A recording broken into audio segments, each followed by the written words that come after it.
اپنے جال میں یہ پھنساتے ہیں اور اس کے بعد یہ روز ان کو تنگ کر کے ذہنی ٹارچر بنا کر ان سے پیسے کیسے بٹورتی ہیں،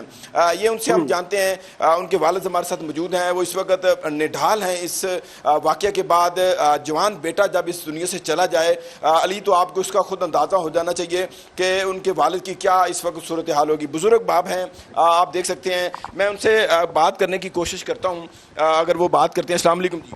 وعلیکم السلام۔ اچھا، سب سے پہلے تو بہت افسوس ہوا آپ کے بیٹے کا، تو تھوڑی سی ہمیں بتائیں کہ انہوں نے کبھی آپ سے ذکر نہیں کیا تھا اس معاملے میں؟ نہیں،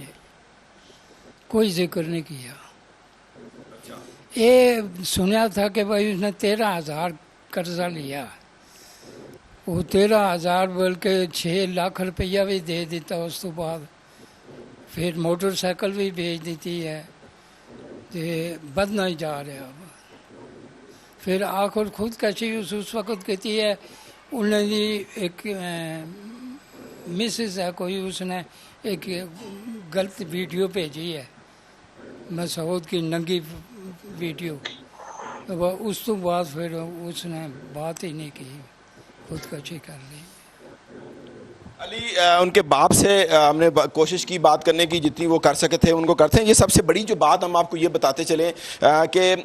یہ بتایا جا رہا ہے کہ 13,000 روپے کا انہوں نے لون لیا تھا اور 7 لاکھ روپیہ وہ دے چکے تھے، اس کے باوجود بھی ابھی تک ان کا لون جو ہے وہ ختم نہیں ہوا تھا۔ اس کے ساتھ ہم آپ کو یہ بتاتے چلیں کہ جب ہماری آج ایف آئی اے سے بات ہوئی تو ایف آئی اے نے یہ بتایا کہ یہ ایپس اس طرح کی ایپس ہے کہ اس کے اندر جو آپ کے گیلریز کے اندر جتنا بھی ڈیٹا ہوتا ہے یہ وہاں سے وہ ڈیٹا بھی لے لیتے ہیں، اور ان کو بعد میں جیسا کہ ان کے والد نے یہ بات بتائی کہ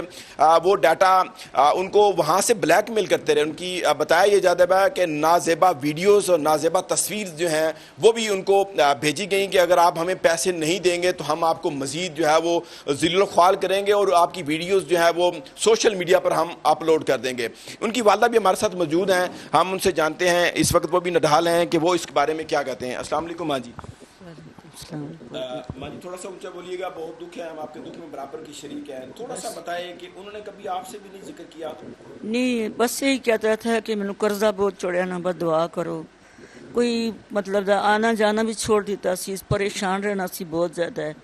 وہ پہلے بیوی کی نہیں بتایا کوئی گل، پھر بعد جب بیوی مجبور ہوئی پوچھنے لگی بھی کیا مسئلہ ہے، کس کی کال آ رہی ہے آپ کو، اس وقت بتایا کہ اس طرح کسی سے قرضہ لیا تھا تو وہ مجھے تنگ کر رہے ہیں بہت زیادہ ہے۔ پھر اس نے مطلب ہے سارے مطلب ہے بہنوں بھائیوں تو لیتا ہے، کوئی قرضہ لے کے دیتا ہے، اساں کیا اساں کوئی 2 لاکھ روپیہ کمیٹی پا کے اس کی دیتی ہے۔ پھر اس نے مطلب لگے کہنے اتنا مجبور ہو گیا کہ کار بھی جڑی چیز اس نے ایسی ہے بیچی ہے۔ پھر کہنا کہ آخر نے دن کہنے ان کے مطلب 3-4 دن پہلے موٹر سائیکل جڑی سی کہنا بیوی ان کے میں گریا میں لگ گئی تو موٹر سائیکل تے بھی خراب سی، میں وہ ٹھیک کروانے سے دیتی ہے۔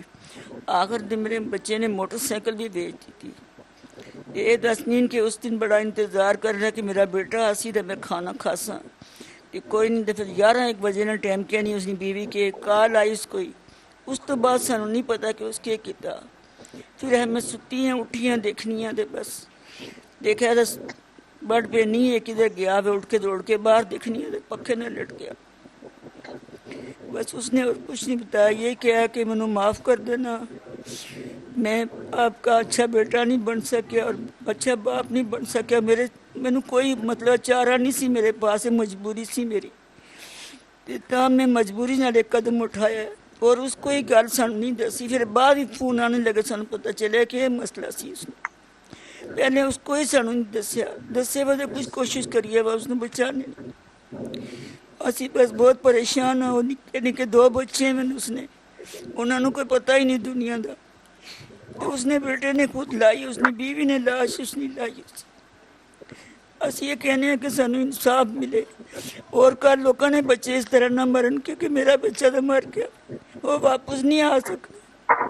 میں کہنی ہے کہ اللہ تعالیٰ کرے کسی نے بچے نو کچھ نہ ہوئے، بس ایسے لوگوں نے کیوں مطلب چھوڑیا نہ حکومت کیوں چھوڑیا ایسے لوگوں نے کہ جڑے اس طرح دنیا نو مطلب موت مجبور ہو گیا اپنے گلے لانے واسطے۔ اور اسن اور کیا کہہ سکنے، کچھ نہیں کہہ سکنے۔ اصل نال بس یہی گل کی تھی اسی کہ میں بس پریشان ہاں بیمار ہاں یہ تے بھی نہیں آیا ملنے واسطے کہنا طبیعت نہیں ٹھیک تے نہیں آیا بس واسطے بس اور کوئی نہ کہ بیوی نے بھی کہنا کوئی گل نہ کرے کوئی نہ دسے کہ کیا مجبوری بیوی کیا میں چلنے تھانے والے نال گل کرنے کہنا نہیں پتہ نہیں کیسی وہ گلاں کر رہے ہیں کہ تصویراں بھیجاں تیریاں میری شادی نہیں ہے تک انہیں کول مووی نہیں پتہ نہیں کیسے کرے مینوں نہیں پتہ چلیا کہ بس اس واسطے مجبور ہو کے اس کسے بندے کی نہیں دسیا نہ بہن بھائی نہ کسے اور اسی کچھ نہیں کہہ سکنے اسی کہنے اس طرح جڑے ایسے ظالم لوگ تھے انہوں نے پکڑنا چاہیے نہ حکومت نہ کم بننا کیوں ایسے لوگ ظلم کرنے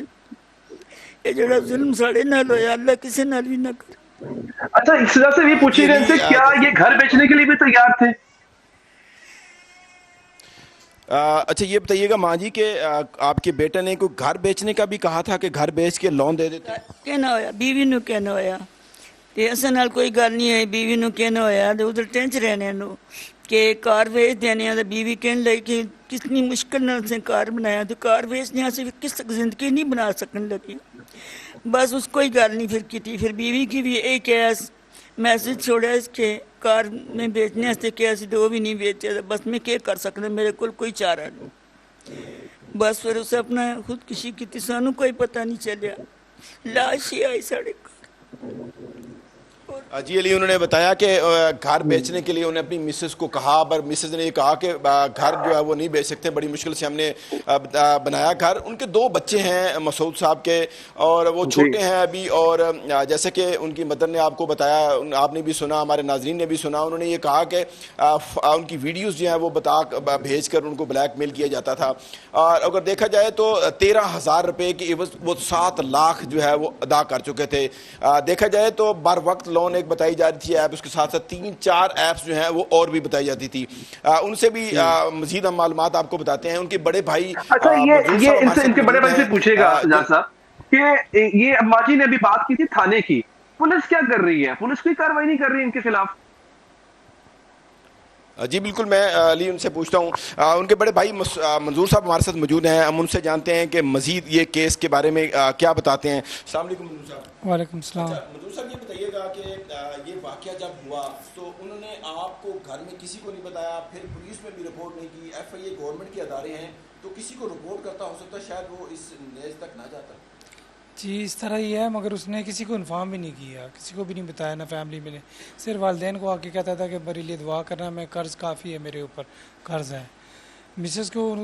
کو بھی چند دن پہلے ہی پتہ چلا تھا کہ جب وہ کالز وغیرہ آ رہی تھی تو اس کو کہہ رہا تھا کیونکہ کالز وغیرہ تو ویسے بھی اس کی آتی تھی کیونکہ ابھی جو جاب ورک کر رہا تھا نا وہ انسٹالمنٹ کی تھی نا میاں جی الیکٹرانکس پہ انسٹالمنٹ کا کام تھا پھر وہ اس نے انٹرسٹ بیوی نے لیا اس کو پتہ کالیں آتی ہیں ان کی جو قسطیں جمع کر رہے ہیں لے رہے ہیں اس طرح آ رہے ٹرسٹ نہیں لیا کچھ چند دن پہلے ہی اس نے انٹرسٹ جب لیا ہے اس نے کہا کیوں پریشان ہو رہے ہو اس نے پھر بتایا تھا مسز کو کہ میں نے اتنا قرضہ دینا ہے پھر اس طرح جو ہے اس نے بھی کہیں سے 2-2.5 لاکھ روپیہ کر کے انہوں نے بھی دیا ہے 6 لاکھ ٹوٹل جو نا اماؤنٹ وہ دے چکے ہیں مگر وہ قرض نہیں اترا وہ ایپ کے جنگل میں ان کے چنگل میں وہ پھنس گیا ہے دلدل میں یعنی کہ وہ پھنس گیا ایک دفعہ آپ